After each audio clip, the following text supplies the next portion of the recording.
আসসালামু আলাইকুম প্রিয় শিক্ষার্থীবৃন্দ।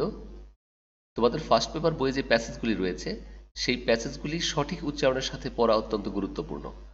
আর সে উদ্দেশ্যেই আমি তোমাদের জন্য এই ভিডিওগুলি পর্যায়ক্রমে করব, অর্থাৎ তোমাদের বইয়ের শুরু থেকে শেষ পর্যন্ত প্রতিটি প্যাসেজ আমি চেষ্টা করব যাতে সঠিক উচ্চারণের সাথে পড়ে আপলোড করে দিতে পারি। তো যাই হোক, তোমরা সাথে থাকবে অবশ্যই এবং ভিডিওগুলি দেখতে থাকবে। তো আমাদের প্রথম যেই চ্যাপ্টার রয়েছে অর্থাৎ ইউনিটটি রয়েছে সেটি হচ্ছে ফাদার অফ দ্য নেশন। অর্থাৎ তোমরা এখানে ছবি দেখতে পাচ্ছ, বঙ্গবন্ধু শেখ মুজিবুর রহমানের ছবি দেখা যাচ্ছে এখানে। তো তার সম্পর্কে আমাদের প্যাসেজটি রয়েছে। এখানে কতগুলি ইনস্ট্রাকশন রয়েছে যে আমরা এই প্যাসেজটি পড়ার পর আমরা কোনটি শিখবো সেই জিনিসটা রয়েছে। চলো তাহলে আমরা সরাসরি প্যাসেজে চলে যাই। ওকে, ফাইন। এই প্রথম পাতাটি অর্থাৎ প্রথম পেজটির লেখা একটু বেশি কালি চলে আসছে, তোমরা দেখতে পাচ্ছ। এটা বোর্ড বইয়ের প্রবলেম। তো যাই হোক, পরের পেজ থেকে ঠিক হবে। চলো আমরা শুরু করি তাহলে। It was the night of 25th March 1971. There was a full of quietness at Bangabandhu's home at Dhanmondi Road Nong 32. Throughout the day, Bangabandhu Sheikh Mujibur Rahman and his family members could apprehend that something tragic was going to happen. Gunshots were heard around the city.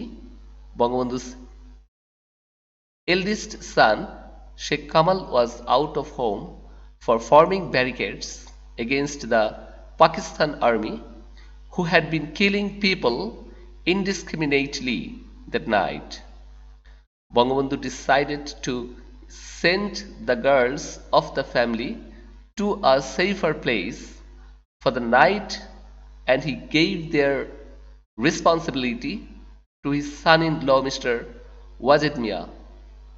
Bangabandhu's daughter, Sheikh Hasina, who was expecting a baby soon, along with her sister Sheikh Rehana and her cousin Farida, were sent to a house at Road Nong 15, Dhanmondi, for that night. Bangabandhu's wife, Begum Fazilatun Nessa Mujib, stayed with him. Just before midnight, Bangabandhu sent the Declaration of Independence to Mr. Johar Ahmed Chowdhury at Chattogram via wireless. At the darkest part of that night, the Pakistan army surrounded his home and started firing at random. The situation agitated Bangabandhu much, and he asked them to stop. But soon he was instructed to get ready to go with them. Begum Mujib packed his necessary belongings. After Bangabandhu left, she was at a loss what to do and where to go with her children. However, being a supportive wife of the great leader all through her life, she soon pulled up her mental strength, but her anxiety continued till the end of the war.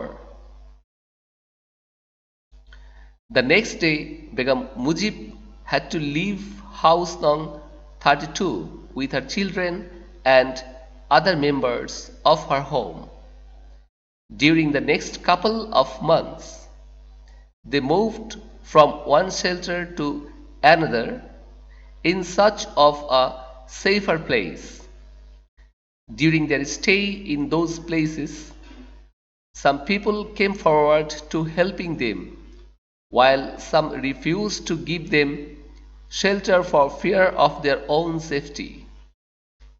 When their provision ran short, Sheikh Kamal, who had already joined the Liberation War, came to them in disguise and delivered some money.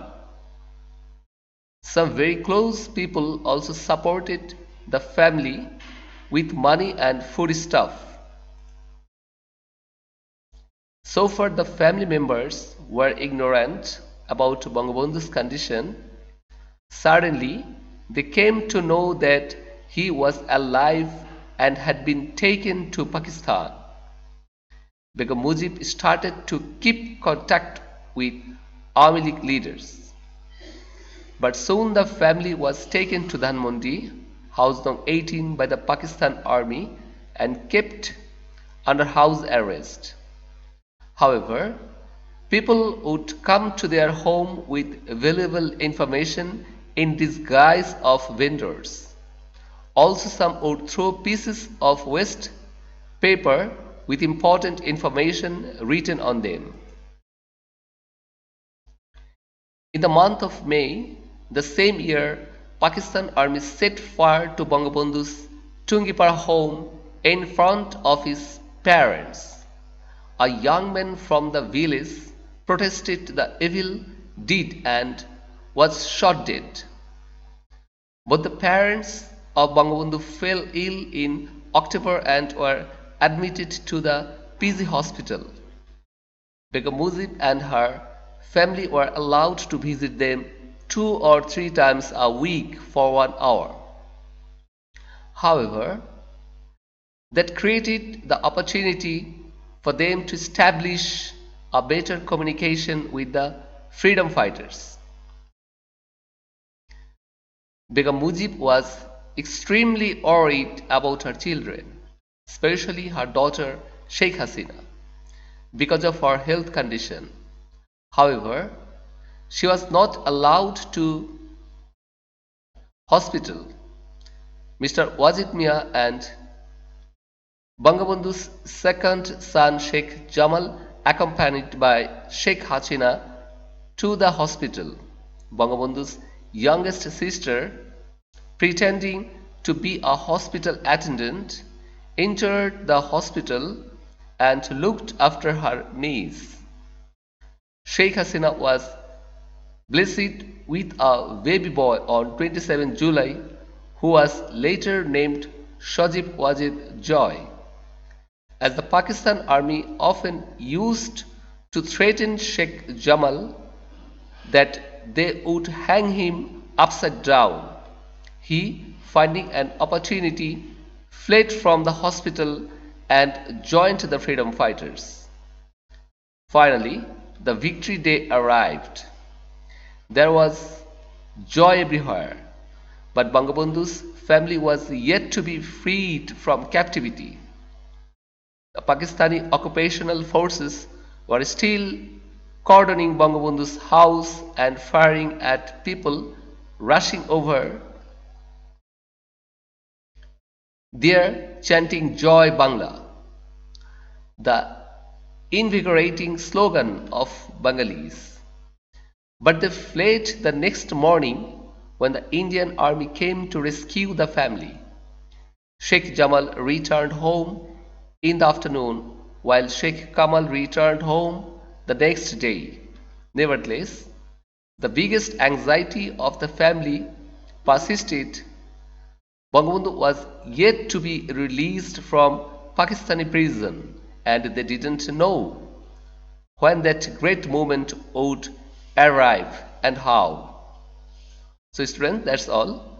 এই প্যাসেজটুকু তোমরা বারে বারে শুনবে, অবশ্যই ভিডিওটি বারে বারে দেখবে যাতে তোমরা এটিকে সঠিকভাবে উচ্চারণগুলি শিখতে পারো। আমি যেভাবে উচ্চারণ করেছি জাস্ট সেভাবে উচ্চারণ করার চেষ্টা করবে।